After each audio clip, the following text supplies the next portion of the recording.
একবার দুজন ভালো বন্ধু একসাথে মরুভূমির মধ্যে দিয়ে যাচ্ছিল। তারা পথ চলতে চলতে বিভিন্ন বিষয়ে কথা বলছিল। কথার এক পর্যায়ে তাদের কোনো একটি বিষয়ে ঝগড়া হলো এবং সে ঝগড়ায় প্রথম বন্ধুটি দ্বিতীয় বন্ধুকে একটি চড় মেরে বসল। দ্বিতীয় বন্ধুটি কষ্ট পেল, কিন্তু প্রথম বন্ধুটিকে কিছুই বলল না। সে বালিতে লিখল, আমার সবচেয়ে ভালো বন্ধু আজ আমায় থাপ্পড় মেরেছে। বন্ধু দুটি আবার হাঁটতে শুরু করলো এবং হাঁটতে হাঁটতে একটি মরুদ্যানের সামনে এসে উপস্থিত হলো। তারা সেখানে পানিতে গোসল করতে মনস্থির করে। এমন সময় যে বন্ধুটি চর খেয়েছিল সে চোরাবালিতে আটকে যায় এবং নিচে ডুবে যেতে শুরু করে। তখন প্রথম বন্ধুটি তাকে উদ্ধার করে।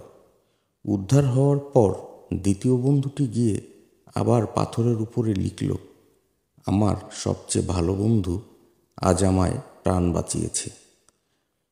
এটি দেখে প্রথম বন্ধুটি জিজ্ঞেস করল, কী রে, যখন মারলাম তখন লিখলি বালিতে, আর বাঁচানোর পর লিখলি পাথরে, এর কারণ কি?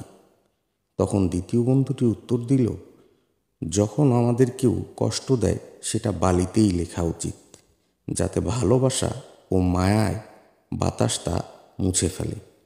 কিন্তু যখন কেউ আমাদের উপকার করে সেটা পাথরে খোদাই করে রাখতে হয়, যাতে কোনো কিছুই সেটা মুছতে না পারে।